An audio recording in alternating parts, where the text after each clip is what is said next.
series called Traditions and Trends. What's the series about? Well, it's all about you trying to decide if you're going to follow tradition or follow trends.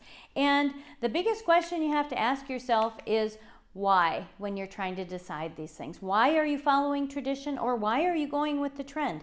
This is going to help you decide what your choice is going to be. Are you going to do tradition because that's what everybody else does? Which I'm not saying is wrong, but you want to make sure that you're going to be happy with your choice 3 years after the wedding, 5 years after the wedding. So I'm here to help you decide what you're going to choose. I'm not going to decide for you, but I'm going to help lay it out so you can have some facts that can help you make a better decision. So it's been a tradition to have a champagne toast. So are you going to have a champagne toast or are you going to do something called open beverage? So let me explain the difference because you may not have heard of it before. Champagne toast, hopefully that's obvious. Everybody gets a little bit of champagne and you use that to toast with.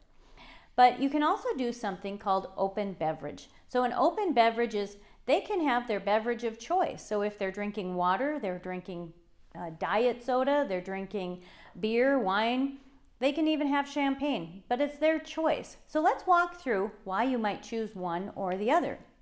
So what most people would consider obvious is the cost. So the average cost for champagne is $3 to $15 a person, and it could be more than that. I haven't seen it less, but $3 a person, if you add that up, that can become quite a big tab. The next thing is you may have to make sure that you have somebody to serve the champagne. You can't just leave it on the table all night because people are going to open it and it's going to be gone before the toast. So you have to make sure that you have service staff to do that. And you have to have them with enough time to open all the champagne and serve it. And sometimes that can take up to 45 minutes. So you need to make sure that you reserve time for that. The next thing is you're going to have a rental glass. And the glasses can be anywhere from $1 or 50 cents to $1. It could even be more if you had a really nice cut crystal. So now what was $3 a person could be $4 a person. The next is not all the guests will drink it. There's a lot of times that we have clients that will really want to have a champagne toast and a lot of the guests don't drink it, so there's a ton of champagne left at the end of the night. So now what you could have spent money on somewhere else, you've spent the money on champagne and you're just out that money. Another thing is guests drink it really fast, so they don't get very much in their glass. You know, they just may get this much in the glass, and if you have several toasts, they're going to probably drink it all in the first toast and not have any left. So that could be an issue and you might need more, or the servers are going to have to come and pour more. So now let's talk about the open beverage. So one thing that is kind of obvious is it's self-serve. You don't have to have somebody else serving it. It also is zero cost, where the champagne was $3 to $15 a person.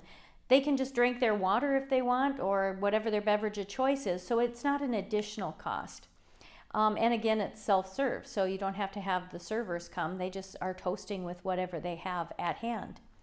Also, their glass is already on the table, so you don't have to rent an additional glass. So whatever they're drinking with, they're just going to use that glass.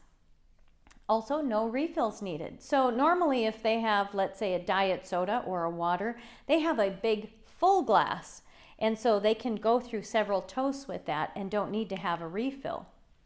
Also, guests can drink whatever they want. A lot of guests don't like champagne, and now they can have really honestly whatever they want. They can toast with a beer for one toast, and the next one they can have water, and the next one they could have a diet soda. So there's a lot of reasons why you could have a open beverage or a champagne, but this is going to be for you guys to figure out. So I wish you happy wedding planning.